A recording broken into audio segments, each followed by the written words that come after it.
What's up guys, back here with another field strip tutorial.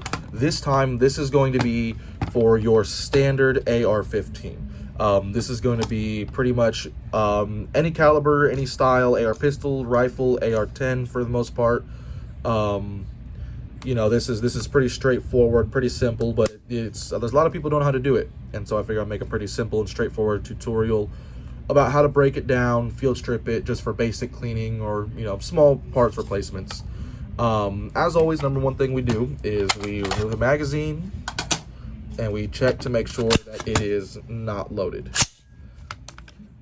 And it's pretty straightforward. You shouldn't need any tools or whatnot, but if it's been a long time since you've done it, or it's a brand new firearm, it might be a little stiff.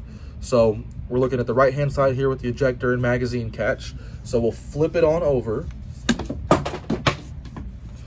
We'll flip it on over to the other side, and you'll see that little pin and that little pin. They're pretty big size.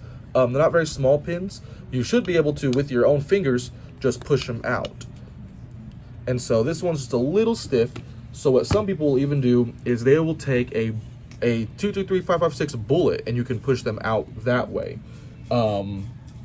Whatever you find easiest for you. I'm just going to use a ballpoint pen real quick.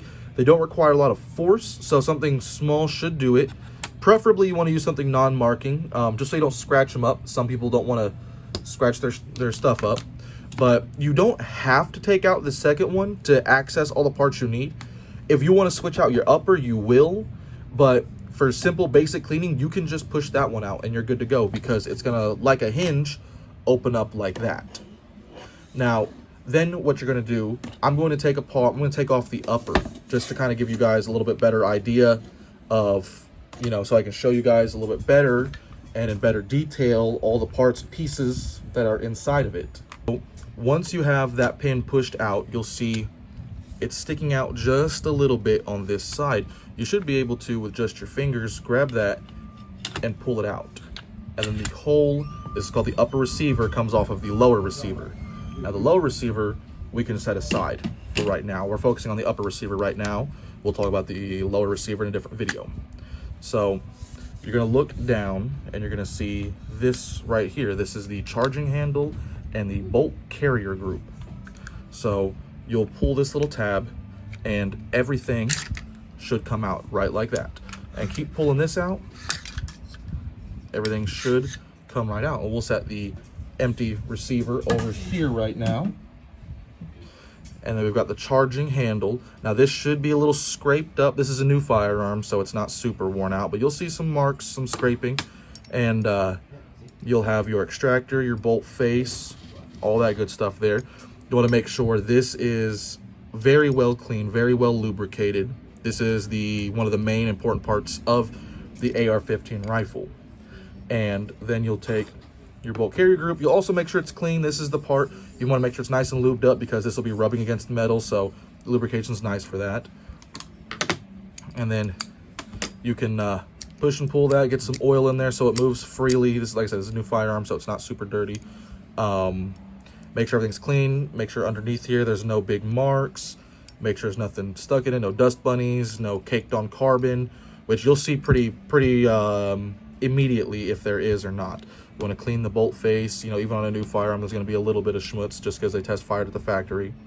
And you'll make sure your extractor is nice and clean and moves how it should.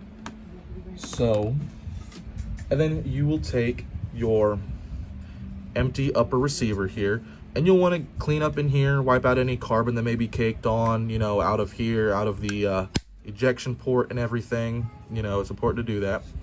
And what we'll do now, there's a small little trick to doing this. A lot of people get discouraged because they don't really pay attention. So if you'll see inside of here, you'll see there's a little notch inside of there. Right, a little cutout. Hard to see, black on black. There's a little cutout in that rail up top. So you will take your charging handle with the little nib facing up, and you'll see there's a little swell on the rail there. So as you slide it in, it'll fit into that crook right there.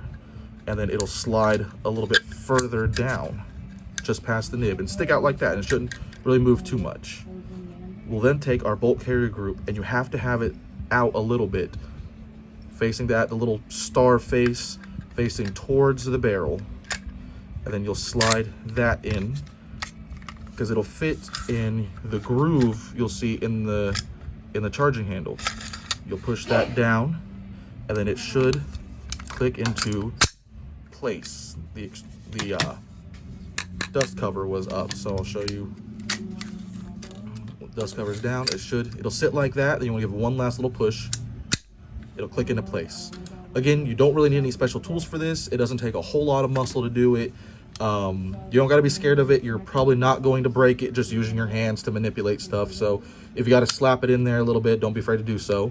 And everything should sit. Nothing should fly out when you shake it. This will pull back out, and you can just, once again. So once you've got that oiled and cleaned and lubricated how you want it to, we're going to grab our lower receiver again after you've cleaned or done whatever you want to do to that or the upper. This, you'll see the two tabs will just sit right on top of each other like that. And then all you do is, we'll turn it right side up like that so you can see a little bit better. You can just push that in. Once again, you shouldn't need any special tools. If it's been a while or they're not very well lubricated, it might be a tighter fit, so you might have to get a little knock into there with a little mallet or something. Most you'll probably have to do. And then you'll do that. And then you come to this side and you'll do the same thing. Like I said, it should go right in like that. Sometimes, like I said, you might want to fight with it for a little bit, but go right in. And that's it. We'll give it a little functionality test to make sure everything's still. And that is that. You've cleaned it, you've lubricated it where it needs to, and you've put it back together. All that's left now is to take your mag and load it back up or whatever you're gonna do, and you're ready to rock and roll. That's it. Yeah, that's pretty much it. Like I said, you want to make sure everything's nice and lubed, especially in your bolt carrier group. You want to make sure your charging handle is cleaned and lubed up. And of course, this is the same thing you want to do. So if you want to replace your charging handle, if you want to replace your bolt carrier group, the same method I just showed you is what you'll do to replace any of those parts. But thank you for watching, and don't forget to like, comment, and subscribe.